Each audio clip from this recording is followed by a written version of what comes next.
J-2 de ce match entre le Puy et Rennes. Elle est comment l'ambiance là au Puy Foot avant cette rencontre, avant cette affiche, Mathis? Ah bah là, on en parle beaucoup de ce match quand même. Là, dans la ville et même dans le club, on voit beaucoup de monde venir aux entraînements, donc ouais, il y a pas mal d'attentes. Ouais, et alors match qui va se jouer à Geoffroy Guichard, je le disais tout à l'heure. Ça rajoute un peu de pression d'ailleurs ou pas le fait de jouer un quart de finale de Coupe de France face à une Ligue 1 ou au contraire on y va détente, sachant que c'est dans un gros stade en plus? Non, on y va détente parce que quand même pour nous c'est que du bonus là dans cette saison. Donc non, il n'y a pas de pression à se mettre. On est tous très contents de jouer ce match dans ce grand stade.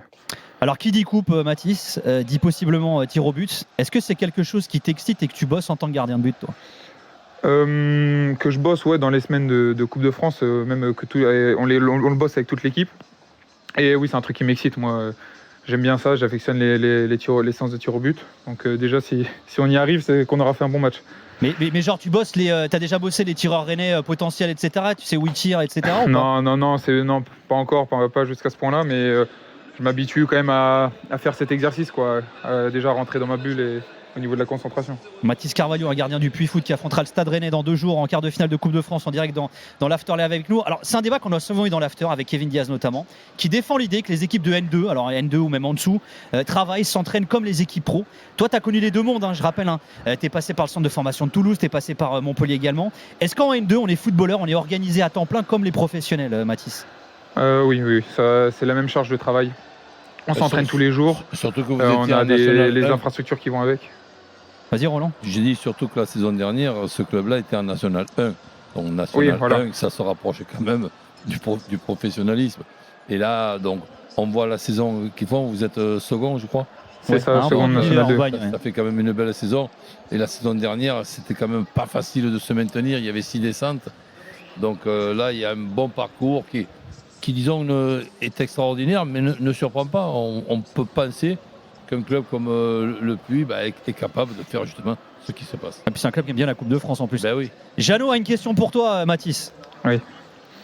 Oui, bonsoir. Alors, je ne parlerai pas de Toulouse ni de Montpellier, je te rassure. Non, simplement, vous étiez à Geoffroy Guichard samedi pour le match contre Annecy, où là, vous avez fait de l'inside, nous a raconté Édouard G. Vous avez vécu vraiment le match de l'intérieur pour avoir des repères.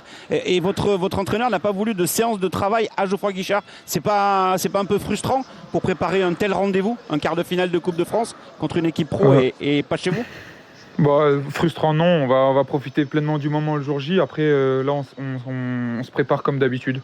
On n'a rien changé à nos habitudes, donc je pense qu'on a réussi comme ça jusque maintenant, donc il n'y a pas de raison de changer pour le moment.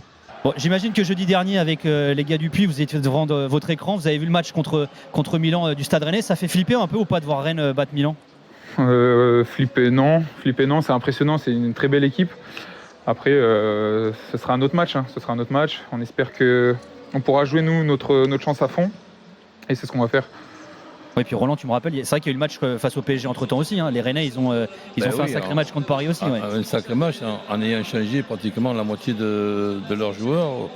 Il y a une gestion de l'effectif qui démontre qu'il y a un effectif vraiment très intéressant.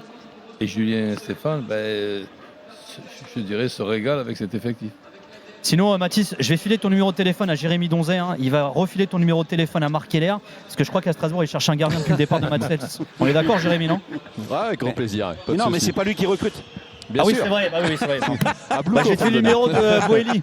Tom Boeli, c'est un copain, il rachète des clubs au Portugal, on va s'arranger, on va trouver ça.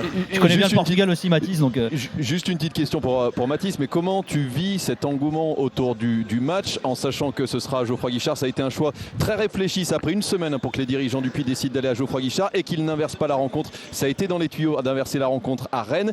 15 500 places vendues en 24 heures pour Geoffroy Guichard. Comment on vit un tel moment, un tel engouement là-dessus? Jeannot le disait, on approche les 30 000 spectateurs pour jeudi.